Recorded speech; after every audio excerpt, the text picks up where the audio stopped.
I know it's been a hot ass minute since I've posted. Like, girl, come on. We need to do this. But I have been going through a lot and I'm back.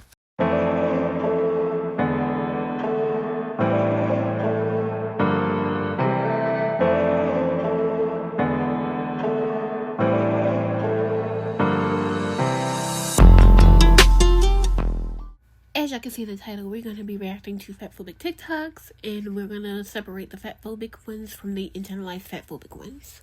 So without further ado, let's get into it.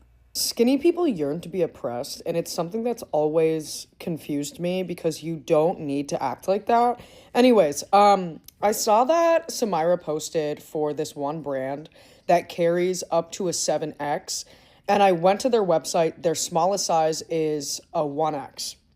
So I would argue that that is a size-inclusive brand because I don't think that inclusivity always means including literally everyone. Sometimes it means allowing other people to enter the room. Does that make sense? Like, that brand is essentially opening the door for athletes that are larger so that they can wear athleisure. Yeah, they don't carry an XXXXXXXXXXXX small like you guys are begging them to. Like, you can't find that elsewhere. But they have 1X to 7X. That's a huge deal. That's a huge deal. So anyways, Samira posts about this brand, and Skinny Minis are in her comments being like, is it size inclusive if they don't have the extra small? Is it size inclusive if I'd literally be swimming in the tops? If you literally wouldn't even be able to see me in the tops because I'm that teeny tiny? Yes, I know. Like, guys, not every brand is going to be inclusive to you. And when you guys are always preaching that at fat people, you can at the very least get a taste of your own medicine. Yeah, I was confused by that because I didn't know if she was in favor of Samira or she was going against her. But I think she's in favor, of course. When it comes to size inclusivity, am I the only one who thinks, like, properly for businesses? Like, people be like, oh, I gotta go for looks. That is not how you get money. Did you get the business for the looks or for the money? And if you're gonna be a size inclusive brand, you're gonna need to include all sizes, because it's not just thin people that are athletic. There are a lot of fat people that want to be athletic but can't because people assume a lot of stuff. I think it's because everyone has told us we have to lose weight, that you are not good if you don't lose weight. If your friends are at a burger joint, you're the one getting the salad because you know you should refrain from the burger, even though we're at a burger place. Because why should you refrain from the burger? Because that is what the world has told me, that I have to make the good, healthy choice. We don't owe anybody health.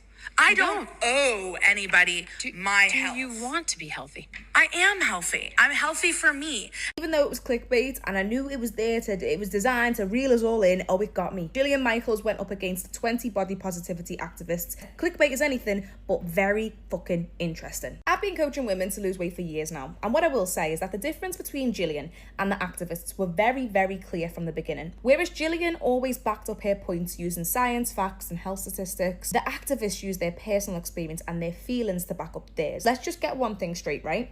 Obesity is bad. Body shaming is bad. Not being able to move, breathe, or walk because you carry too much excess body fat is bad. Living in fear of foods because of diet culture, over-exercising, and being obsessive with your scale weight is also bad.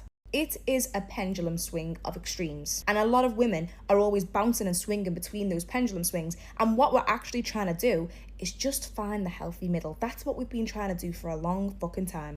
So I did a video on me not liking the body positive movement a couple of years ago, and I feel like I should do another updated video on it. But I kind of understand why, like, the whole movement went south. Like, ever since people started talking about, oh, the body positive movement is about stuff that you can't change about yourself, they derailed it from people actually being confident in themselves and trying to make it seem like people don't want to change.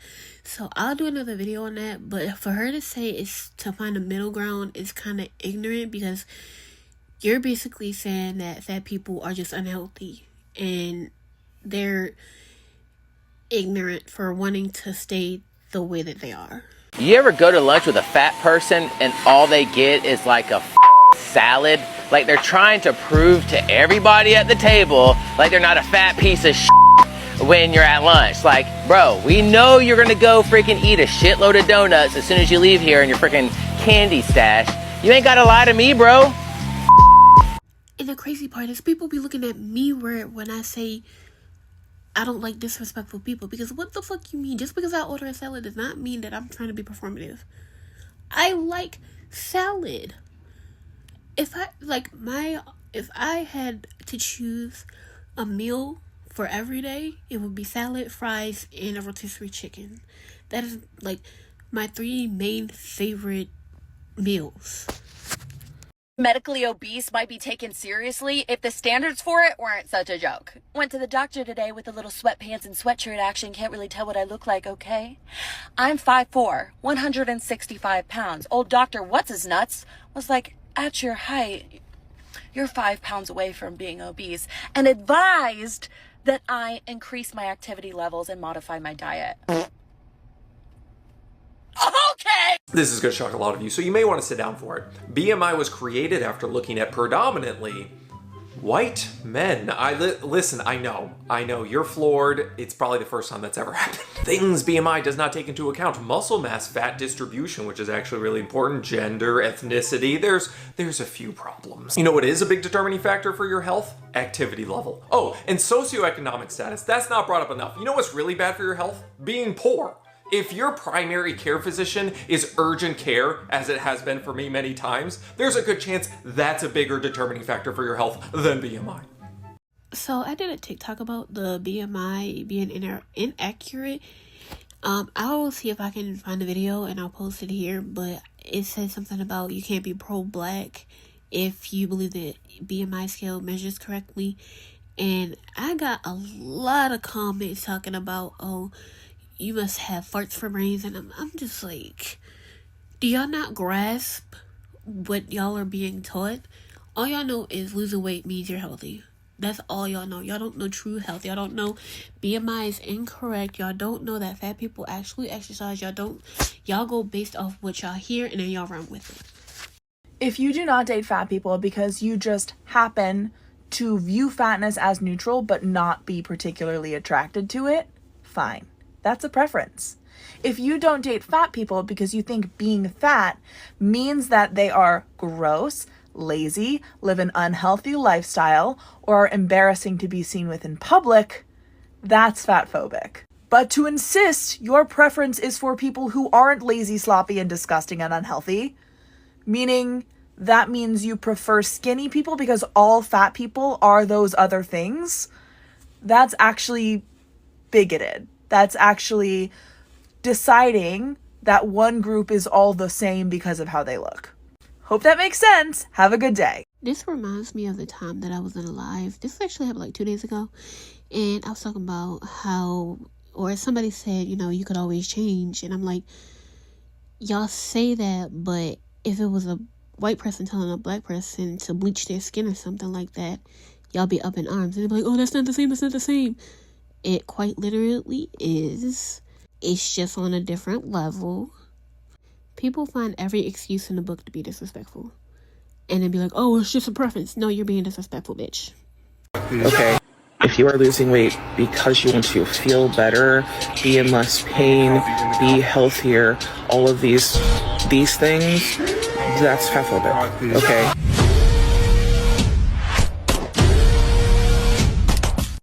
If you are losing...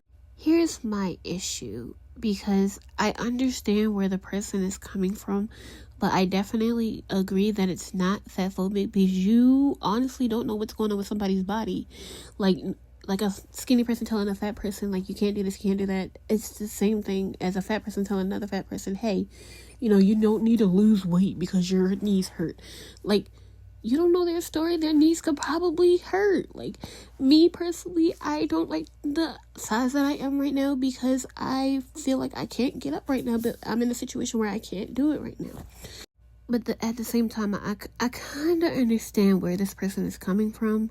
It's like a lot of people internalize so much fat phobia that they can't tell the difference between health and kiss ass. I'm going to be the one to say it. If you have body positivity, great. If you love your body, that's perfectly fine. If you are healthy and you have good like vitals and there's nothing wrong with you when you go to the doctor, that's possibly fine. This video is not for you. But for the rest of us, all right, being fat is not fun. All right? And at times it's not cute. It's not comfortable. I'm tired of being limited on the places where I can shop. I'm tired of the way the world perceives us. This world is not going to change, okay? They don't like fat people. They don't like us. And the first thing out their mouth is going to be like, you need to lose weight. You need to lose weight. Being fat is not healthy. Okay? There are people who are the size they are because of genetics. There are people that are big because of lymphedema and other medical problems. This is not for them. But for everybody else who's trying to make it seem as being fat is a great thing, it's not. Here's my problem with people like this. If you do not feel good about yourself, do something about it. But what you're not going to do is drag other people with you. Just because you don't feel good in a fat body doesn't mean that I don't feel good in a fat body. As a big girl, the only problem that I had with being fat is the people that I was surrounding myself around. Specifically men. But I'm like, sexual wise, I can do what I want. Physical wise, I can do what I want. Like, emotional wise, I am okay. But it's always another person saying something about me. I fit in the small chairs. Like, I can sit anywhere I want. I can do whatever I want. Me, as a fat person, I haven't had complications my whole life. But for some reason, there's always another fat person saying, you need to lose weight because your life is a living hell. First of all, excuse me, you don't know my life.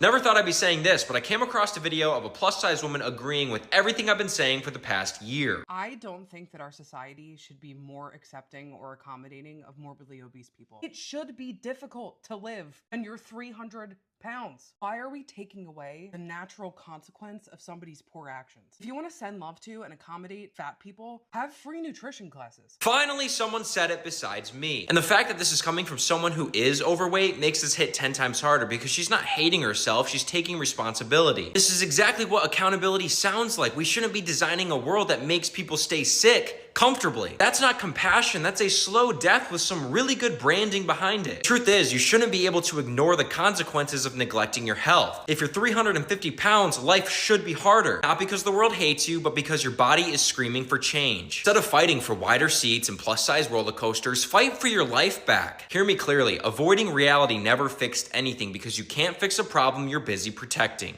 I'm gonna say this once and once only. Just because you gain weight or just because you lose weight does not mean that you stop working out and be healthy. I do not like this man at all because not only is he projecting his insecurities on other people because of the way he lives, but he thinks that just because he got some type of validation that he can feel some type of way. DJ, turn it up. It's about damn time to live it up. I'm so sick of being so serious. It's making my brain delirious. I know I'm all over the place being like, I want to lose weight, but like, I kind of agree with her on this because I be seeing like 300-pound people that be pear-shaped, and I know I got internalized fatphobia, but they be looking so sexy as fuck. And I'm like, why can't I look like that? I got big, giant chicken wing arms, chicken thighs. Let's be honest. Have you ever looked at a big back person and said, oh my God, her body is goals? No. So when the girlies say, whatever you do, don't get fat, they're not lying. People will treat you different. Maybe it's because I got a big back too, but yes, I have looked at a big back and be like, hey, I want to look like that. Because I understand I don't need to be a kiss-ass mentality. Nowadays, I really hate coming on TikTok. TikTok used to be a very fun place to come on, especially as a fat, black, femme baddie, because I can find people like me. We were body positive, for a few years, and it was nice and fun and a welcoming community. Now you get on here, and everyone hates fat bitches. when did this happen? When did y'all all just start hating fat people? Like, I know that fat phobia has always existed, but y'all are very bold about hating fat people now, and I really don't get all the hate. I'll say that y'all really don't care about fat people, but for some reason, we are always a topic of conversation. And then it's really unfair because we can't go to the gym and work out because then y'all make fun of us for being fat and working out. We can't eat anything at any time, any place of any kind, because then if we do that, then, oh, you're fat, you're not supposed to eat. Like, human bodies don't need food for fuel. If we try to buy clothes and we complain about the lack of clothing in our sizes, you need to shut the fuck up and lose weight. But then if we go to the gym, you make fun of us. But then if we try to eat healthy, oh, you're not going to eat that healthy food. You shouldn't eat food at all. So it's like, what do y'all really want fat people to do? Like, do y'all want us to just like unalive ourselves and just not exist? Because that really seems like the only option at this point. Ever since Ozempic came out and it became easier to lose weight, people are finally trying to understand themselves, or they feel better without having weight on them. Like, all weight is just heaviness. That's all it is. And if you can't handle it, you can't handle it. If you can, you can. But what people don't understand is they are feeding into being like everybody else. But that's a topic for another day. I am going to end this video off here because I have a lot of things I need to do. I'm moving and it's a lot going on. I want to thank y'all for tuning into my reaction to Fatphobic TikToks. I hope you guys like this video and hopefully y'all would like more videos like this. Let me know in the comments. I did not determine whether things were internal phobia or just regular fatphobia, but we will do that in the next video. Love y'all. And I would like to give a shout out to the person who did the art in this video. Starting after, well, until you see the plus size girls, like the plus size cartoon girls, I will post like a screen recording of the account that made those pictures and art. I think it was 2 of them, so I'll link it. I'll link them in a description box. I gotta block some of them out so I don't get flagged.